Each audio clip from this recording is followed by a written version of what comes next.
नमस्कार, मैं हूं आपके साथ हेमंत कुमार। आप देख रहे हैं प्रदेश का सबसे भरोसेमंद news channel India news Uttar Pradesh Uttarakhand. चुनावी साल में देवस्थानम बोर्ड उत्तराखंड की बीजेपी सरकार के लिए बड़ी मुसीबत बनता जा रहा है। एक तरफ जहां चारों धामों के कपाट शीतकाल के लिए बंद होने वाले हैं, तो वहीं दूसरी तरफ तीर्थ पुरोहितों का विरोध अब तेज हो गया है। इसका प्रमुख कारण उत्तर प्रदेश की सरकार की डेडलाइन का पूरा होना है, जो कि 31 अक्टूबर को पूरी हो गई है। मुख्यमंत्री पुष्कर सिंह धामी ने तीर्थ पुरोहितों को 31 अक्टूबर तक का समय मांगा था, लेकिन डेडलाइन गुजरने के बाद भी देवस्थानम बोर्ड भंग नहीं हुआ है। अब तीर्थ पुरोहितों ने चारों धामों में पूजा पाठ का काम बंद कर देवस्थानम बोर्ड का जमकर विरोध करना शुरू कर दिया है।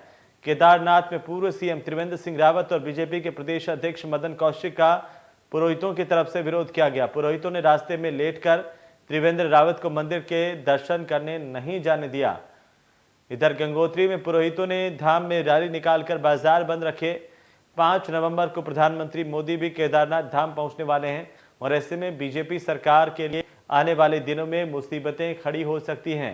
बीजेपी सरकार के लिए चारधाम तीर्थ पुरोहितों का आंदोलन चुनौती खड़ी करता जा रहा है। हाई पावर कमेटी बनाने के बाद भी तीर्थ पुरोहितों का गुस्सा नहीं रुक रहा है। मुख्यमंत्री पुष्कर सिंह धामी के लिए चारों धाम के तीर्थ पुरोहितों को दिया गया आश्वासन ही भारी पड़ने लगा है। कपाट बंद होने के बाद विरोध तेज हो सकता है और ऐसे में सरकार को इससे पहले ही देवस्थानम बोर्ड को लेकर अपना निर्णय सार्वजनिक करना होगा। इसका असर चुनाव में भी देखा जा सकता है। तो फिलहाल हम आपको बता दें, ये तस्वीरें आप देख पा रहे हैं जहां पर तीर्थ पुरोहित देवस्थानम बोर्ड का विरोध कर रहे हैं। चारों धाम के तीर्थ पुरोहित मंदिर कमेटी के सदस्य लगातार बोर्ड 2019 में सरकार की ओर से गठित किया गया था। जय बाबा केदार, ओम नमः शिवाय। जैसे कि सरकार ने 2 महीने का टाइम तीर्थ पुरोहितों के पास मांगा था और सरकार ने वादा खिलाफी करके कल जो है 30 अक्टूबर हो गए हैं और आज से चारों धामों में उग्र आंदोलन तीर्थ पुरोहितों ने कर दिया है। उसका अभी जो है पूर्व सीएम केदारनाथ में आए थे और तीर्थ पुरोहितों ने धक्का दे करके केदारनाथ से उनको वापस कर दिया। हमने देवस्थानम बोर्ड के लिए उसका समाधान करने के लिए, उसका रास्ता निकालने के लिए हमने कमेटी बनाई है। कमेटी की एक रिपोर्ट आ गई है और अब अंतिम रिपोर्ट आनी बाकी है। हम उसका समाधान निकालेंगे। तो तीर्थ पुरोहित प्रधानमंत्री को भी खत लिख चुके हैं इस मामले के सॉल्यूशन के लिए और यहाँ पर तीर्थ पुरोहितों का कहना है कि त्रिवेंद्र सिंह जब रावत यहाँ पर आए, उनको धक्के मारकर बाहर कर दिया गया। बोर्ड 2019 में राज्य सरकार की ओर से गठित हुआ था और पूर्व सीएम त्रिवेंद्र सिंह रावत के शासनकाल में ही देवस्थानम बोर्ड बनाया गया था सरकार की तरफ से, और अब देवस्थानम बोर्ड का यहाँ पर विरोध कर रहे हैं ये तीर्थ पुरोहित। देवस्थानम बोर्ड के खिलाफ लगातार नारेबाजी कर रहे हैं और ये तस्वीरें हम आपको दिखा रहे हैं। जब त्रिवेंद्र सिंह रावत यहाँ पर दर्शन करने के लिए पहुंचे थे तो ये विरोध देखने को मिला। अब आखिरकार पार्टी की तरफ से क्या कुछ फैसला किया जाता है इसको लेकर के, ये अपने आप में एक महत्वपूर्ण होगा। ये विरोध क्यों है, सबसे पहले ये भी समझने की ज़रूरत है। सरकार का इस पर अपना तर्क है, क्या कुछ कहना है सरकार का, तो वो भी हम आपको सुनवाएंगे। और इसी के साथ इसी पर चर्चा करने के लिए हमारे साथ एक बड़ा पैनल जुड़ चुका है, उससे मैं आपका तारुफ करवा दूं। रविंद्र आनंद है प्रवक्ता हमारे साथ आम आदमी पार्टी के, लखपत बुटोला हमारे साथ हैं प्रवक्ता कांग्रेस पार्टी के, और साथ ही साथ सुरेश जोशी हमारे साथ हैं भारतीय जनता पार्टी के प्रवक्ता, राजेश सेमवाल भी हमारे साथ हैं पुरोहित गंगोत्री धाम के। आप सभी का बहुत बहुत स्वागत है। सबसे पहले राजेश सेमवाल, आप ही से हम शुरू करना चाहते हैं कि राजेश जी, ये विरोध क्यों है? सरकार की ओर से देवस्थानम बोर्ड बनाया गया, अब आपको किन बातों को लेकर के विरोध है और क्यों है? उत्तराखंड सरकार के द्वारा जब ये 27 नवंबर 2019 को कैबिनेट में पास किया गया था, उसके बाद 10 दिसंबर को जो है विधानसभा में पास किया गया था, उससे लगातार तीर्थ पुरोहित जो विरोध करते आ रहे हैं क्योंकि इसमें हमारे हितों की अनदेखी की गई और हमें बिना पूछे ही बनाया गया। हमें तमाम बिलों का जो है सरकार को अवगत करा रखा है। इसके संबंध में हमारी माननीय मुख्यमंत्री जी से 11 सितंबर को उनके आवास पर हमारी क्या आपत्ति है राजेश जी? आपकी आपत्ति क्या है इस बोर्ड को लेकर के? परेशानी क्या है आपको इससे? देवस्थानम बोर्ड जो है सीधे सीधे सनातन धर्म पर जो कुठाराघात है। हम जो है सदियों से हम गंगा मैया की सेवा करते आ रहे हैं, उसमें लिख दिया गया कि आपकी नियुक्ति की जाएगी। हम लोग पीढ़ी दर पीढ़ी करके जो काम करके आ रहे हैं, तुम कह रहे हम नियुक्ति करोगे, तो ये तमाम उसमें बहुत चीजें हैं, उसमें अगर बिंदु नहीं, आ जाए क्या आपके कुछ महत्वपूर्ण बातें होंगी कि कैसे हमला, आप समझाएंगे तो सही ना। जी कैसे हमला है, क्या आपत्ति है आपको इसकी? मैं बता तो रहा हूँ, पुजारियों के जो है, जो हम वंशानुगत क्रम में जो है पूजा की पूजा करके आते हैं, प्रबंधन करते आते हैं, उसमें आपने लिख दिया कि इसका जो है नियुक्ति होगी। एक दूसरा लिख दिया कि किसी की भूमि को हम जब चाहे तब जो है अर्जित कर लें, किसी को जो है मतलब आपको इससे आपत्ति है राजेश जी कि किसी और की नियुक्ति नहीं होनी चाहिए आपकी जगह पर? बिल्कुल नहीं होनी चाहिए। हमारा प्रबंधन जैसे हमारे यथावत चला रहा वैसे ही चलना चाहिए। अच्छा जी, भारतीय जनता पार्टी के प्रवक्ता हमारे साथ हैं। सुरेश जी, क्या कहना चाहेंगे आप? पूरी बात आपने बात पूछी, पूरी बात आपने बोलने नहीं दी, फिर आपने काट दी, बाद में फिर बोलते हैं हाँ, जल्दी जल्दी बोलिए ना आप जी। हमने 11 सितंबर को माननीय मुख्यमंत्री जी के साथ जो है वार्ता की। उन्होंने कहा कि 30 अक्टूबर तक देवस्थानम बोर्ड भंग हो जाएगा और हमने हाई पावर कमेटी बना दी है, 30 अक्टूबर तक जो है दे दो, हम इसका निर्णय निकालेंगे। लेकिन अफसोस के साथ कहना पड़ रहा है कि अब तक जो है उसमें कुछ भी नहीं हुआ और इसलिए हमको आज मजबूर होकर के गंगोत्री में हमने पूर्ण बंद रखा और तीर्थ पुरोहितों ने कहीं कोई पूजा पाठ का काम नहीं किया और केदारनाथ में जो त्रिवेंद्र रावत को जो है हमको भगाना पड़ा मजबूरी में। और आने वाले समय में भारतीय जनता पार्टी के जितने भी नेता है सबको जो है ऐसी ही त्रासदी झेलनी पड़ेगी और इनको जो है तीर्थ पुरोहितों की जो है डांट खानी पड़ेगी और इनको जो है ऐसे ही भगाया जाएगा तीर्थों से। सुरेश जी, तीर्थ पुरोहित कह रहे हैं कि वो जो काम करते आ रहे हैं उनकी जगह किसी और को नहीं दिया जाना चाहिए, ये उनका परमानेंट काम है और इसको वही करेंगे। नहीं, पहली बात तो मैं आपको ये अवगत कराऊं जी कि हमारे जो देवस्थानम बोर्ड के अंदर जितने भी मंदिर आते हैं, मंदिर की समितियां हैं, उसमें से अधिकांश हमारे धाम जो है कि आदिगुरु शंकराचार्य जी के द्वारा स्थापित धाम हैं जी। उन्हीं धामों में से अगर हम बात करेंगे केदारनाथ और बद्रीनाथ धामों की भी और उसके साथ गंगोत्री यमुनोत्री भी। अब प्रश्न ये इस पर प्रश्न ये खड़ा होता है कि देखो सरकार की मंशा इन धामों के में जो है कि जो सनातन धर्मी परंपरा के लोग हैं उनको अधिक सुविधा मिले और जो है कि आसानी से जो है कि वो भगवान के दर्शन कर सके जी और उसमें किसी तरह की दिक्कत ना आए, इस बात को लेकर के जो देवस्थानम बोर्ड का गठन किया गया था। अब उसमें देखो जहां तक तीर्थ पुरोहितों का प्रश्न है, निश्चित तौर पर देखिए कि जो सेमवाल जी अभी कह रहे थे कि बहुत लंबे समय से जो है कि तीर्थ पुरोहित जो है वहां पर पुरोहिती का काम कर रहे हैं। आज का नहीं है, ये कई सालों वर्षों का, मैं कह सकता हूँ सैकड़ों वर्ष पुरानी ये परंपरा है।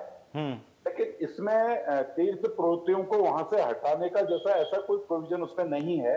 लेकिन इनकी जो आपत्तियां हैं उन आपत्तियों में जो मूलतः, जैसे इन्होंने अभी नियुक्ति वाला विषय कहा, देखिए नियुक्ति वाला विषय तो अगर हम कहेंगे केदारनाथ मंदिर की जो कमेटी है वो 1939 में गठित की गई थी, तब से ही नियुक्तियों का प्रोविजन चल रहा है। लेकिन उसमें कहीं पर भी जो तीर्थ पुरोहित हैं जो परंपरागत रूप से वहां पर को पूजा पाठ आदि पद्धति का काम करते हैं, उसमें वो विषय तब भी नहीं था, आज भी नहीं है। लेकिन उसके पश्चात भी सरकार ने इस विषय को बहुत गंभीरता से लिया है। आज ही माननीय मुख्यमंत्री जी ने, अभी आप उनकी बाइट सुनवा रहे थे, उन्होंने कहा कि हमारी जो हाई पावर कमेटी बनी है उस कमेटी के द्वारा जो है कि उस पर सारे विषयों पर चर्चा हो गई है, हम उस पर अंतिम निर्णय लेने जा रहे हैं। लेकिन प्रश्न ये है कि जो अभी देरी वाली आप बात कर रहे हैं, जो अभी जी ने कहा कि 30 अक्टूबर तक हो जाना चाहिए था, अभी 12-14 दिन का जो समय रहा, एक ऐसी आपदा प्रदेश के अंदर आ गई, उस आपदा के आने के कारण सारी व्यवस्थाएं जो है कि दुरुस्त नहीं हो पाई, तो उसकी कहीं कहीं पर जो है कि जो सारे अधिकारी या जो कमेटियां थी उनसे भी मुझे लगता है कि माननीय मुख्यमंत्री जी या कैबिनेट के लोगों की बातचीत नहीं हो पाई होगी। लेकिन मुझे ऐसा लगता है जिस तरह से मुख्यमंत्री जी ने अभी आपके नहीं, राजेश जी जो हमारे साथ हैं वो तो कह रहे हैं कि ये जो देवस्थानम बोर्ड है इसको भंग किया जाए, उसकी लड़ाई हम लड़ रहे हैं। देखिए अब ये तो कमेटी जब बनी है, माननीय मुख्यमंत्री जी ने खुद आपके चैनल पर आकर के अभी बयान दिया है, जिस चैनल पर मैं अभी चर्चा कर रहा हूं और आपने उसको चलाया भी है। तो इसलिए निश्चित तौर पर उसको बोर्ड को भंग करना है या उस पर कोई और प्रोविजन पे बात करनी है, ये जो भी है वो सरकार का निर्णय होगा। माननीय मुख्यमंत्री जी उस पर निर्णय लेंगे और उनकी जो हाई पावर कमेटी बनी है वो निर्णय लेगी। लेकिन मैं आपके चैनल के माध्यम से पूरे देश को यह अवगत कराना चाहता हूं कि जो सनातन धर्म की परंपरा है, जो सनातन धर्म की परंपरा, उसका पालन करते हुए और उस पालन को ही, उसका जो हमारी परंपरा है, संस्कृति है, उसको आगे बढ़ाते हुए सरकार निश्चित तौर पर काम करेगी। ये मुझे भी आशा है और यही आशा जो है कि अपने जो तीर्थ पुरोहित हमारे मित्र हैं उनको भी रहनी चाहिए, और किसी के जो है कि विषय को लेकर के कोई कुठाराघात न हुआ न आगे होगा, इसलिए जो है कि सरकार इस विषय को लेकर के सजग है। और उसी कारण जो है कि हाईपावर कमेटी भी बनी है, और एक बहुत पुराने व्यक्ति को जो पंडा पुरोहित समाज से भी हैं, पंडा पुरोहित समाज की समस्या को समझते भी हैं, ऐसे आदरणीय ध्यानी जी को उस समिति का अध्यक्ष भी बनाया है। तो मुझे लगता है कि 1-2 दिन के अंदर कोई उसका समाधान निश्चित तौर पर निकलेगा। और इसमें जो है कि जो हमारे पंडा पुरोहित समाज के मित्र हैं, मेरा तो उनसे निवेदन आग्रह सिर्फ इतना है कि वो अभी जो है कि धैर्य बनाए रखे, और जो भी उनके विषय हैं उन सारे विषयों को जो है कि सरकार सुलझाने का प्रयास करेगी, क्योंकि निश्चित तौर पर सनातन धर्म की जो परंपरा है उस पर कोई कुठाराघात नहीं होगा। ठीक है जोशी जी, ठीक है। रविंद्र आनंद जी, जल्दी से मैं आपकी टिप्पणी इस पर चाहूंगा। देखिए, ऐसा है कि हमारा ये कहना है इस पर कि जो पंडा पुरोहित हैं, जब आज से 40 साल पहले, 50 साल पहले -4 डिग्री में, -6 डिग्री में ये लोग सुबह 4 बजे उठ के जोत बत्ती किया करते थे, और इन मंदिरों में आने वालों की संख्या भी बहुत कम थी और सरकार का भी ध्यान कम था। तब इन लोगों ने हमारे सनातन धर्म के जो बड़े मंदिर हैं इनको संभाला।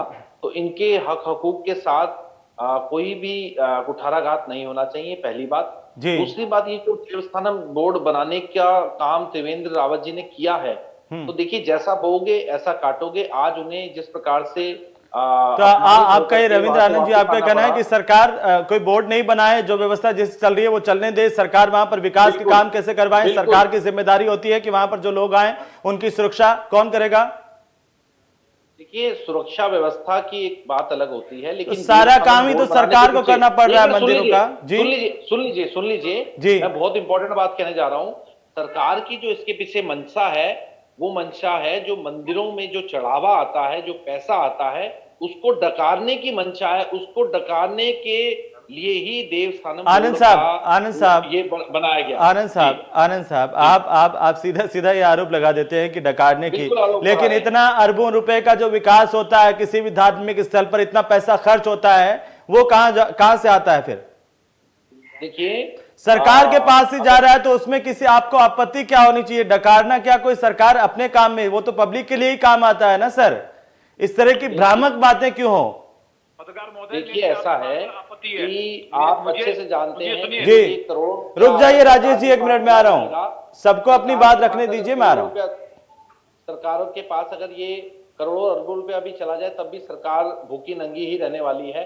जिस प्रकार से 105 रुपए पेट्रोल और खाने का जो ये तो आनंद साहब आपकी टिप्पणी गलत है जी, मुझे लगता है। क्यों गलत है? आप ये बताएं क्यों गलत है? सरकार भूखी नंगी ही रहने वाली है, ये टिप्पणी तो आपकी गलत लगती है मुझे। लखपत जी, मैं आता हूं। सुरेश जोशी जी, आप इस पर कुछ कहना चाहेंगे? जोशी साहब आप इस पर कुछ कहना चाहेंगे जो आनंद जी आप पर आरोप लगा रहे हैं?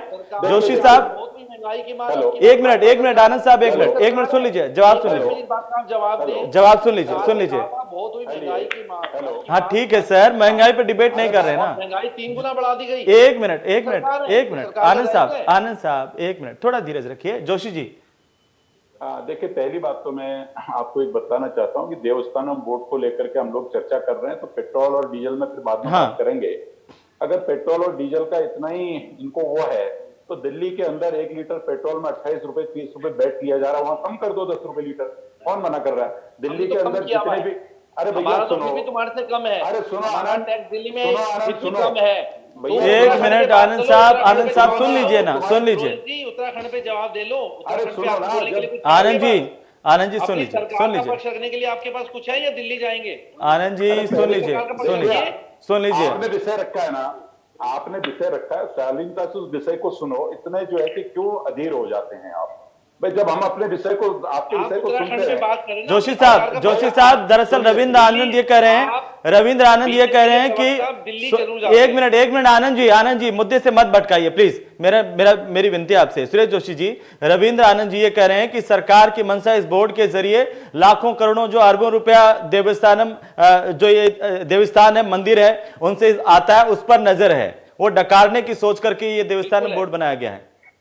हाँ, देखिए, पहली बात तो मैं आपको ये बतलाऊं कि देवस्थानम बोर्ड जो है, उसके पीछे की जो साफ और स्पष्ट मंशा है वो मंशा ये है कि भाई देवस्थानम बोर्ड बना करके जो वहां पर को और आधुनिक सुविधाएं हम और दे सकें। जी। बोर्ड अगर हमारा बन जाता है, जैसे वैष्णो देवी माता ट्रस्ट बना है या अमरनाथ ट्रस्ट है, ऐसे कई देश के अंदर ट्रस्ट हैं जिनके द्वारा जो है कि बस बोर्डों के द्वारा संचालित होते हैं, वही हमारी मंशा है। लेकिन यहाँ पर विषय दूसरा आ रहा है। विषय ये आ रहा है कि जो पंडा पुरोहित समाज है वो उस विषय का भी विरोधी नहीं है। उनका कहना यह है कि भाई जो हमारी परंपरागत पूजा पद्धति है वो बोर्ड के बाहर होनी चाहिए। उनका पूजा पद्धति की जो परंपरा है, जिस पूजा पद्धति को वो वर्षों से करते आ रहे हैं, वो उनका विरोध वहां पर है।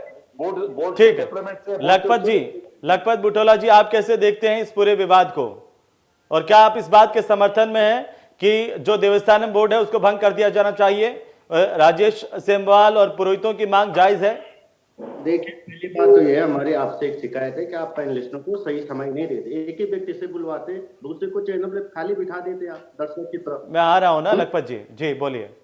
पहली बात। दूसरी बात मैं आपसे कह सकता हूं, मैं एक चीज जरूर कह, देखिए जब ये एक्ट आया था कांग्रेस ने इसका सड़क से लेकर सदन तक विरोध किया था, क्योंकि ये सनातन धर्म की, सनातन आस्था पे, सनातन परंपरा की जो आस्थाएं और सदियों से, सनातन काल से जो आ रही है, उन परंपराओं के इन्होंने कुठाराघात किया है। पहली बात। और दूसरी चीज ने मुझसे कही है कि व्यवस्थाएं करनी है। 2 साल देवस्थानम बोर्ड को बन गया है, आप एक रावण को क्वारंटीन नहीं कर पाए। तो 2020 में बोलिए।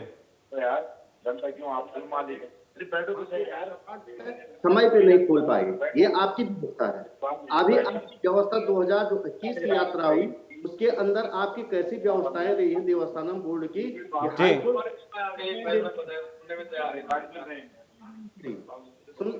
मैं सुन रहा हूं, आप बोलिए लखपत जी, जल्दी से पूरा कीजिए अपना।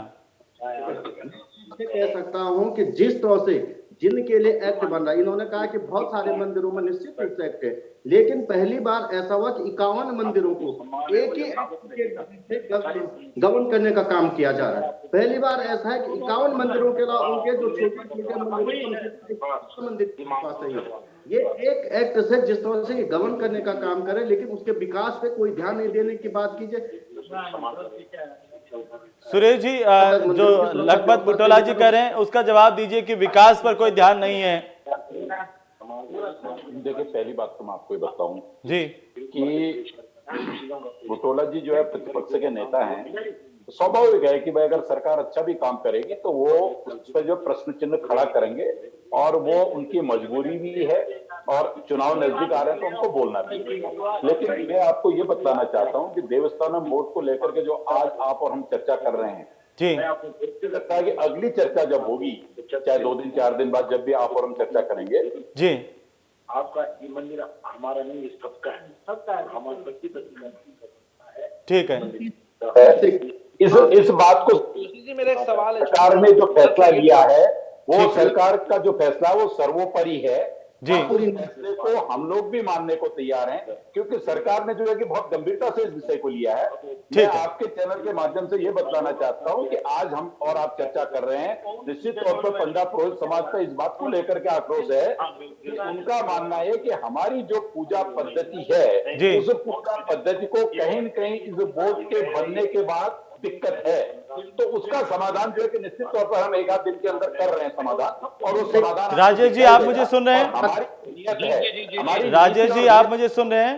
सुरेश जोशी जी कह रहे हैं कि सरकार देखिए गंभीरता से मंथन कर रही है, विचार कर रही है, और जल्दी कोई समाधान हम निकालेंगे इसे लेकर के। अगर ये लोग इतने गंभीर होते तो ये समस्या इतनी आगे तक नहीं बढ़ती। और एक आपने सवाल किया कि मंदिरों से जो पैसा आ रहा है वो सरकार के पास जा रहा, क्या उत्तराखंड सरकार की ऐसी स्थिति आ गई कि मंदिरों से पैसा आएगा और उससे सरकार चलेगी? और दूसरा ये है कि आप मंदिरों से पैसा लेंगे, सरकार चलाएंगे और मस्जिदों पे खर्चा करेंगे, क्या मंदिरों से जो पैसा आएगा सनातन धर्म का पैसा जो मुस्लिम धर्म में लगेगा? पहले आप इस बात को क्लियर कीजिए कि आप कह रहे हैं कि मंदिरों से पैसा सरकार चलेगी, ये गलत बात है। हिंदुओं का जो पैसा है, मंदिरों का जो पैसा, वो उन्हीं मंदिरों में लगेगा। सरकार की ये जो पॉलिसी है बहुत गलत है। हम आप इसकी बात, मैं आप इस बात का जो बहुत खंडन करता हूँ, आपने गलत बात बोली है, उसका वापस लीजिए अपनी बात को। राजेश जी, आपको या तो सुनने में तकलीफ हुई है, हमने ये नहीं बोला है कि मंदिरों का पैसा सरकार ले रही है। नहीं, अभी जब आनंद जी बोले, सुनिए मेरी बात, सुन लीजिए। आनंद जी ने कहा कि सरकार पैसा डकारना चाहती है, तो मैंने कहा सुन लीजिए ना सर, राजेश जी आप सुनते नहीं है, आप सुनते नहीं है। आनंद जी की बात से भी सहमत हूँ, क्योंकि सरकार की मंशा पूरी जो है ना डकारने की है, और जो इसकी जो जमीन को खुर्द-बुर्द करने के लिए एक्ट बनाया गया। अगर इनकी मंशा साफ थी, सरकार की मंशा साफ थी, तो क्यों एक तीर्थ पुरोहितों के साथ बैठे? ठीक है, उन्होंने पूछा। ठीक है सुरेश जी फाइनल जवाब सुरेश जी। ठीक है राजेश जी, ठीक है। सरकार ऐसा चाहती है, जी। सरकार जो है कि सनातन धर्म की परंपरा संस्कृति को जीवंत रखते हुए जो हमारा पंडा पुरोहित समाज है उसकी मान्यता और उनके जो विषय हैं उनका समाधान करके सरकार आगे बढ़ना चाहती है। बहुत स्पष्ट तौर पर मैं आपके नेशनल चैनल पे बोल रहा हूं। जी चलिए ठीक है, बहुत बहुत शुक्रिया सुरेश जोशी जी, रविंद्र आनंद जी, लखपत बुटोला जी और राजेश सेमवाल जी हमारे साथ जुड़ने के लिए। कुल मिलाकर के सरकार का कहना है कि इस पूरे मसले को लेकर सरकार गंभीरता से विचार कर रही है और जल्द ही इसका समाधान निकाल लिया जाएगा। नमस्कार।